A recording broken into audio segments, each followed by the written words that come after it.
Welcome to Pax Britannica. Season 2, Episode 19, The Irish Rebellion.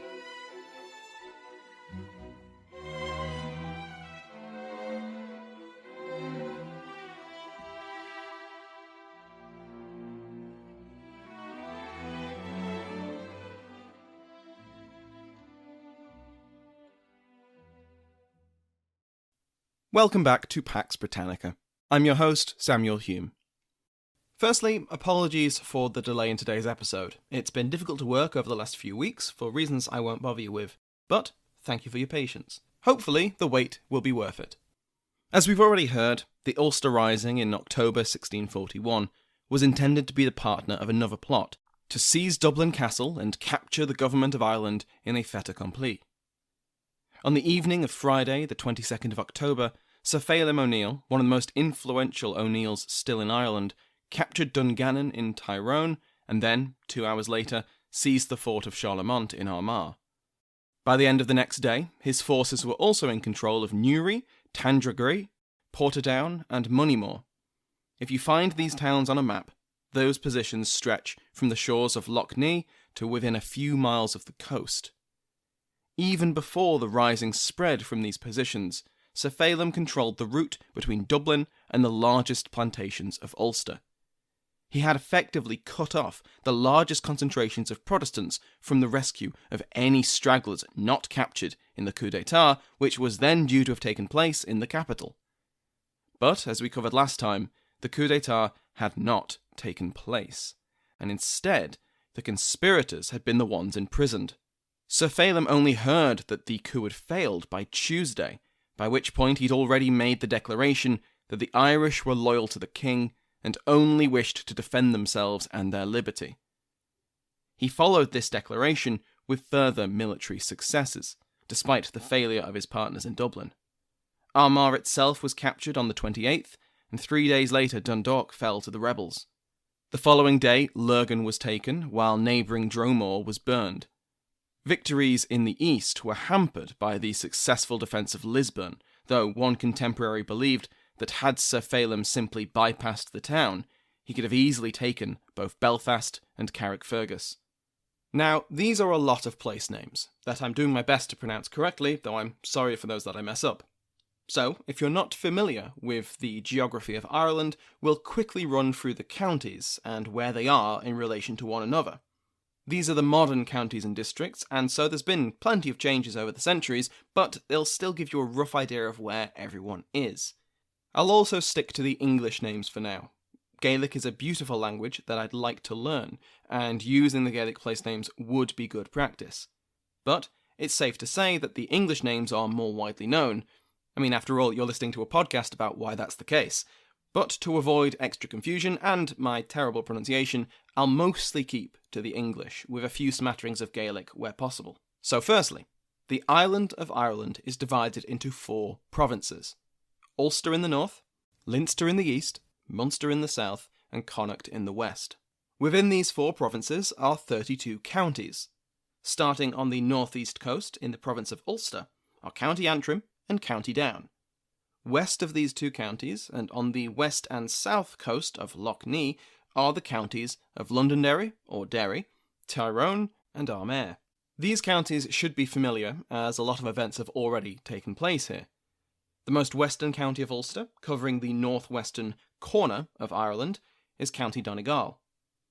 South of Tyrone and Armagh are the counties of Monaghan and Fermanagh, and south of them, and the southernmost county in the province, is Kevin. So, to repeat, in Ulster we have Antrim, Down, Derry, Tyrone, Armagh, Donegal, Monaghan, Fermanagh, and Kevin. In the province of Leinster, heading south down the coast, we have Lugh, Meath, Dublin, Wicklow, and Wexford. Heading west of Meath, you'll find Westmeath. On the western border of Westmeath, there is Longford, and south of Westmeath is Offaly. Sound of Offaly is Laois, and bordering Laois, going from the northeast to the south, are the counties of Kildare, Carlow, and Kilkenny, which sit between Laois and Dublin, Wicklow, and Wexford. So in Leinster, we have Lugh, Meath, Dublin, Wicklow, Wexford, Westmeath, Longford, Offaly, Laois, Kildare, Carlow, and Kilkenny. I know this is a lot of names already to keep in your head, but since Ulster and Leinster hold the largest number of counties, we are more than halfway through. In the southernmost province of Munster, starting at the border with Leinster, we have the neighbouring counties of Tipperary and Waterford, with Waterford sitting on the coast. West of these two counties, going southwards, we have County Clare, Limerick, and Cork, and on the southwestern corner of the island is County Kerry. Tipperary, Waterford, Clare, Limerick, Cork, and Kerry. Last but not least is the province of Connacht, the western province. Going north from the south this time, and bordering the counties of Clare, Tipperary, and Offaly, is Galway.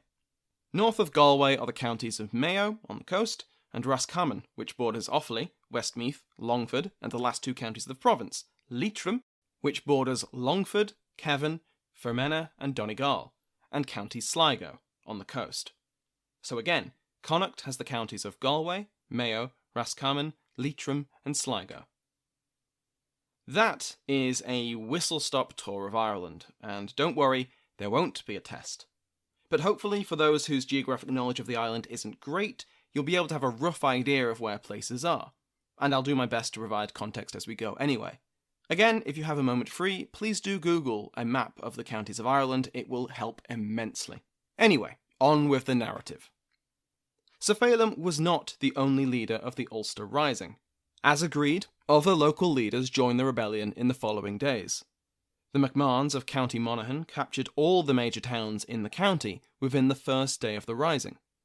In Cavan, Philip O'Reilly sent his nephew, who was the sheriff of Cavan, to many of the plantations in the county.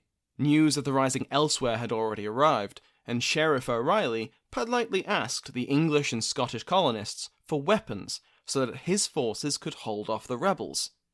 Amazingly, this ruse worked, and most of the settlers willingly disarmed themselves and gave their weapons to Sheriff O'Reilly.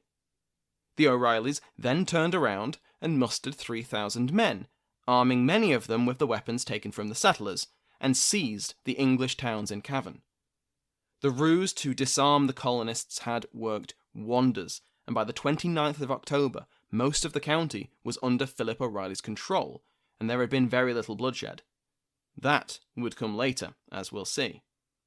Rory Maguire, brother of the Conor Maguire who'd been arrested in Dublin, rose in the west and captured a number of plantations surrounding Lough Erne, in Fermanagh, within days of the rising. However, much like Sir Phelim's experience in the east of Ulster, Maguire struggled to continue his successes once the advantage of surprise had been lost. Ballyshannon in Donegal and Enniskillen in Fermanagh held out, even as many of their neighbouring towns were captured. Enniskillen was warned in time for the governor, Sir William Cole, to prepare a defence.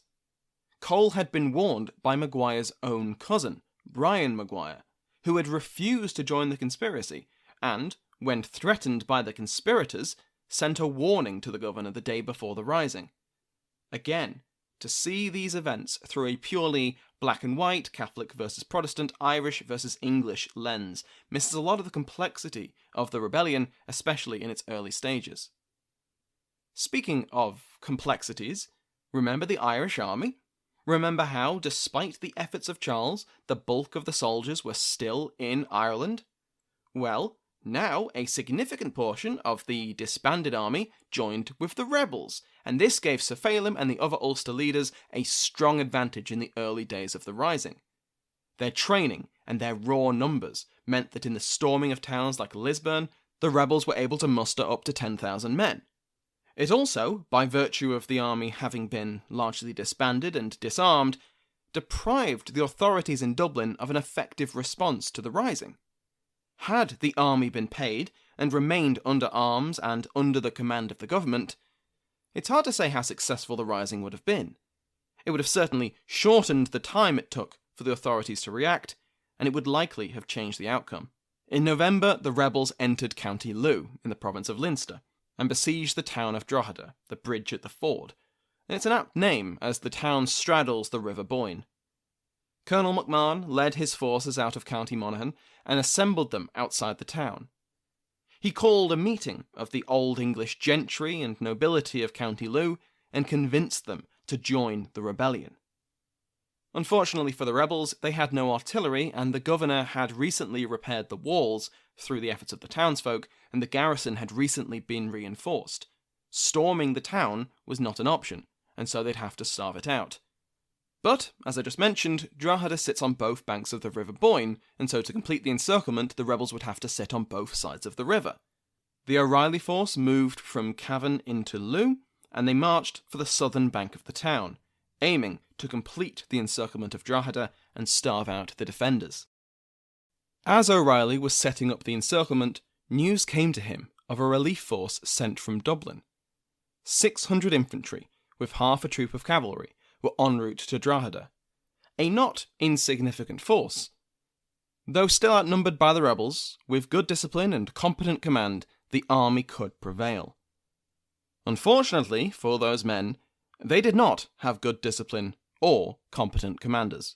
Most of the officers were inexperienced, and many of the men had only recently been refugees from the Rising, with little training and motivated mostly by a desire for revenge.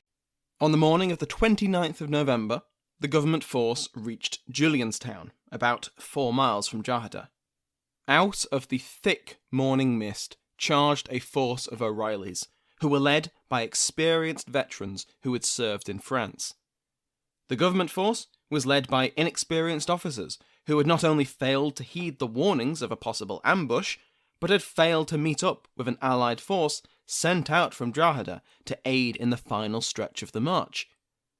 When the English cavalry charged the attackers, they didn't use their pistols.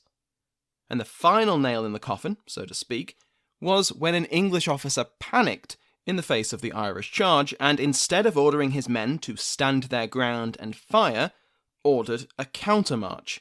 The government cavalry was forced to retreat, while the infantry, mostly drawn from refugees from the plantations, were wiped out. The ambush was a complete success, and though it was limited in terms of raw numbers of enemies killed and captured, the morale value was incredible. The victory played a key role in bringing the Old English of the Pale into the rebellion, and the defenders of Drogheda could only look on in horror as the encirclement of their town was completed. The town would remain under siege for the rest of the year and well into 1642.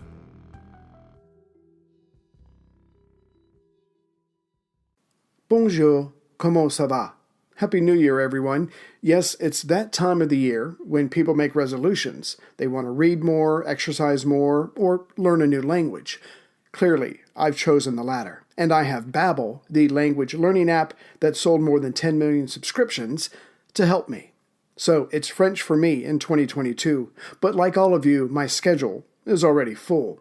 No problem. Babbel is fun, engaging, and its bite-sized language lessons, about 15 minutes, are for real-world use. In other words, it's doable and practical. My two favorite things. And you know that you're getting the best with Babbel, as it was created by over 100 language experts with proven effectiveness, and its speech recognition technology will help improve your pronunciation and accent. And there are 14 languages to choose from. As I am a child at heart, I like Babbel's podcasts, games, stories, and videos, not to mention the live classes. But best of all, to put you at ease, there is a 20-day money-back guarantee. All reward, no risk. Start your new language learning journey today with Babbel.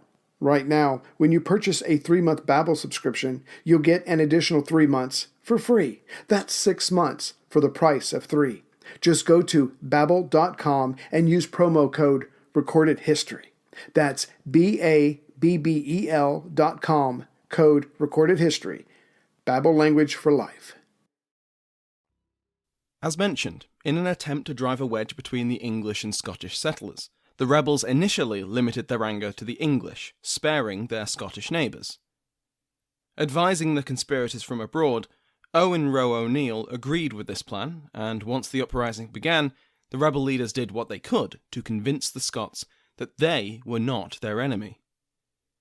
Sir Phelim wrote to one Scottish plantation leader, insisting that he had, quote, nothing against your nation," end quote, and asks that he, quote, "give notice to your countrymen of our goodwill," end quote.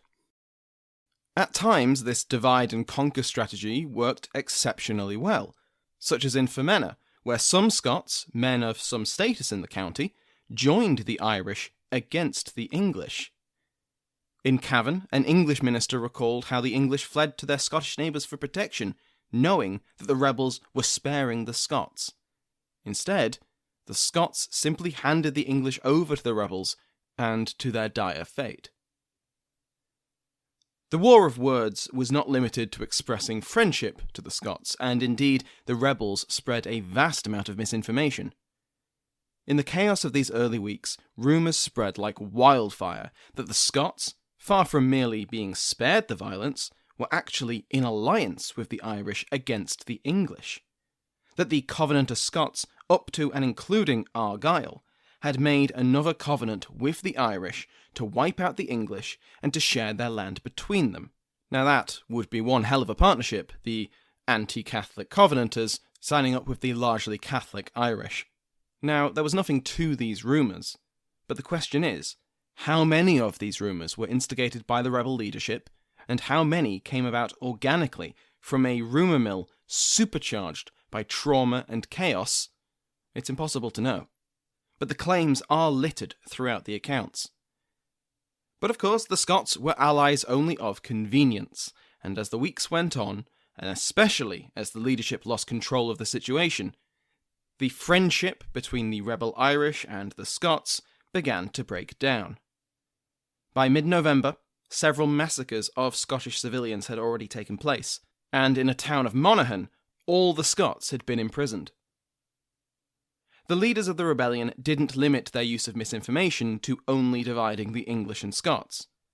From the earliest days of the uprising, Sir Phelim, Maguire, and others claimed the authority of the king for their actions.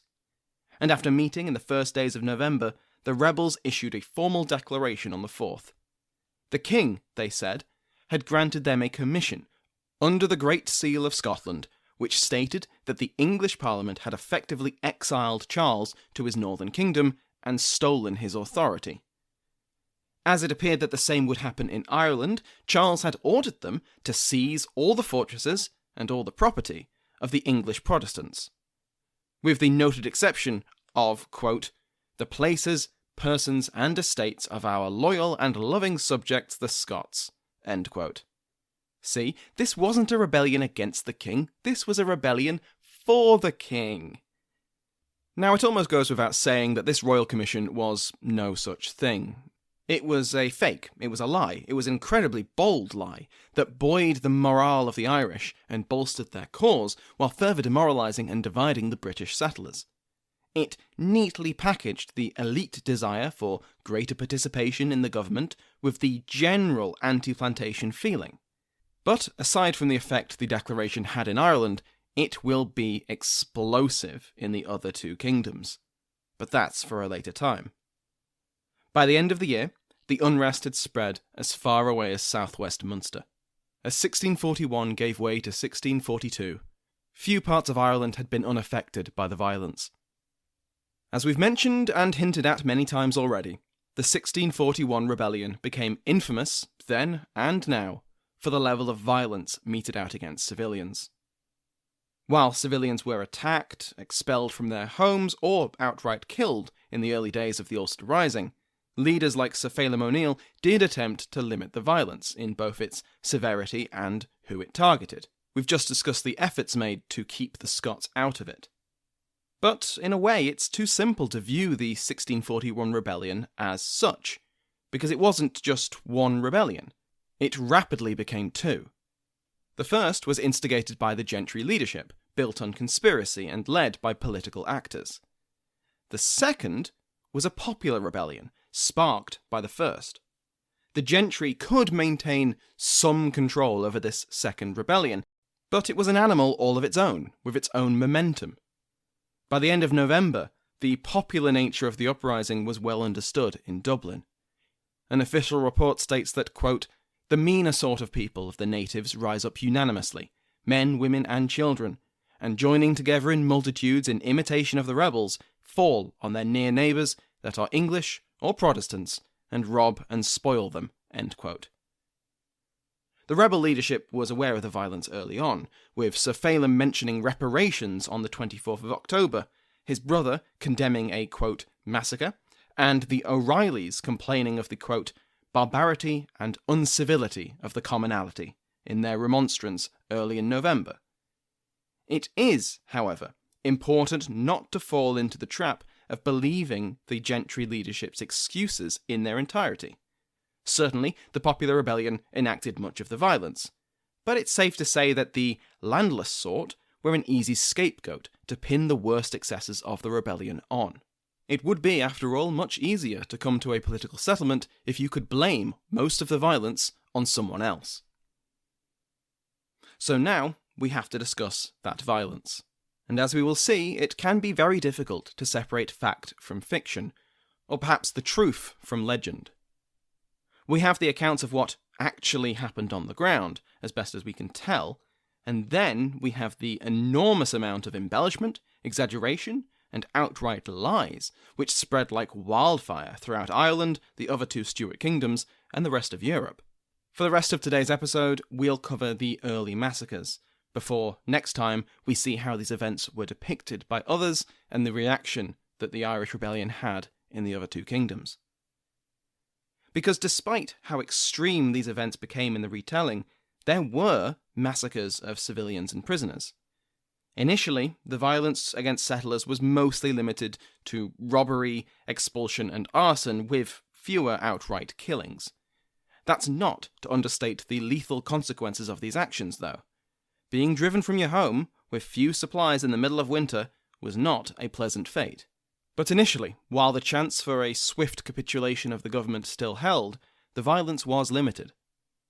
But as the weeks went on, the Dublin government still stood, and the rebellion spread, and the violence escalated.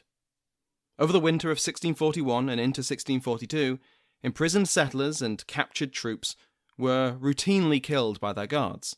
One such prison slaughter occurred in Sligo, while several convoys of prisoners being transferred from one place to another were massacred in County Mayo and County Ohlmeyer, among others.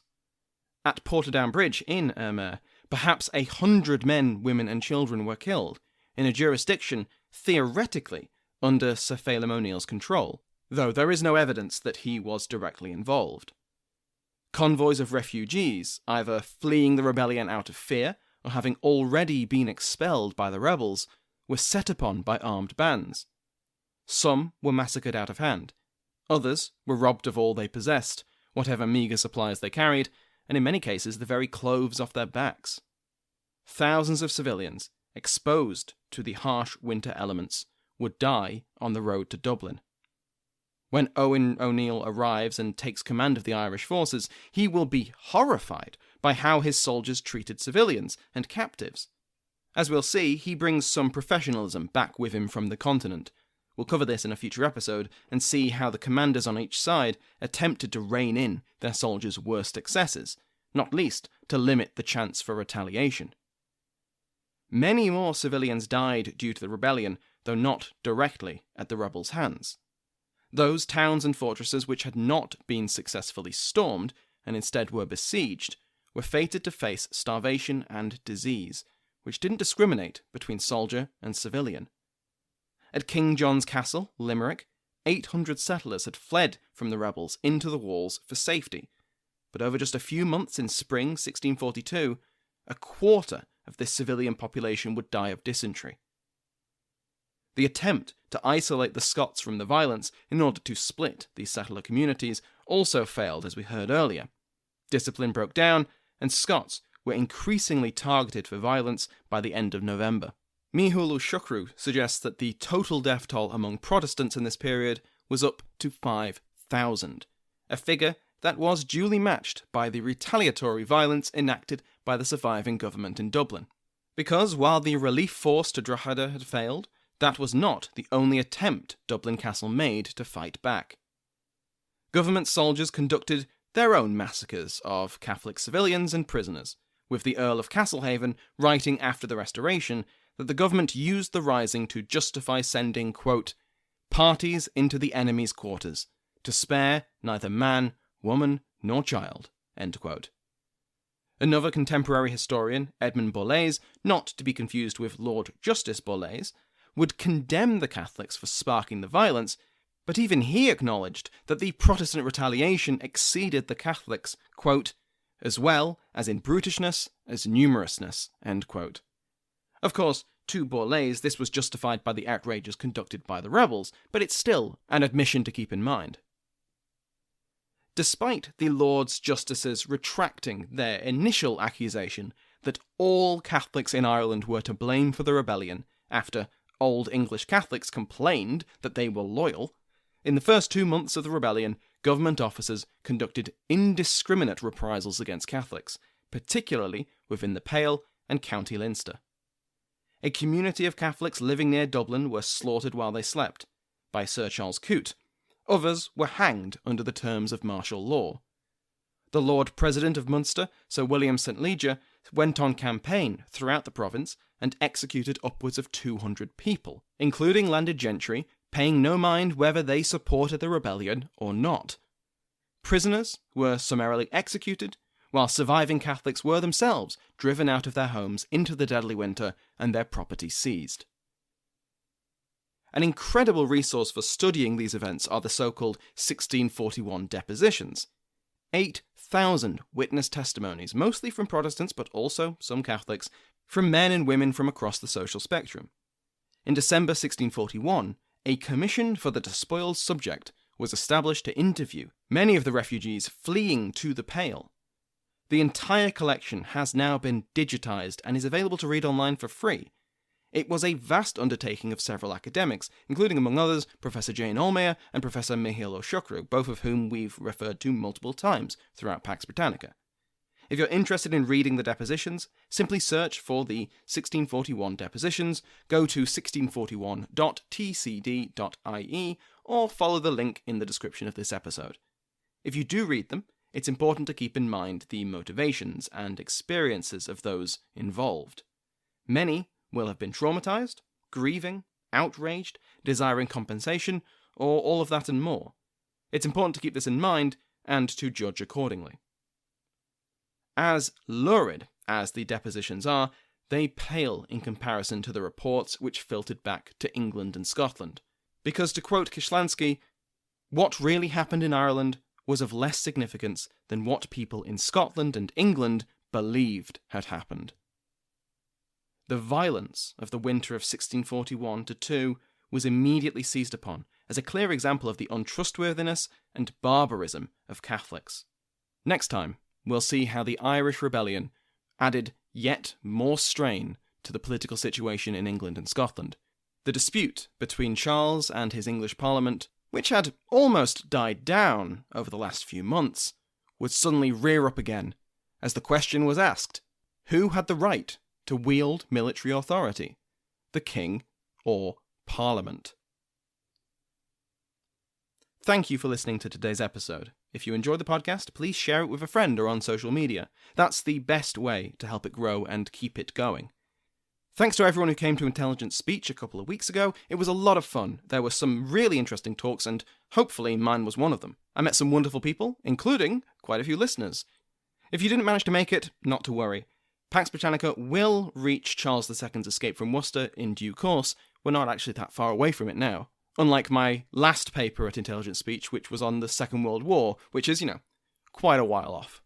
Thanks as always to my House of Lords, which has gained some new additions since the last episode.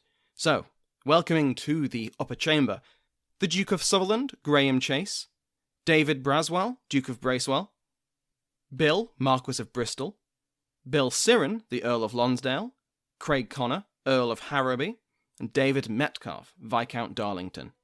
Remember, if you want to join their ranks, just go to patreon.com/Pax Britannica.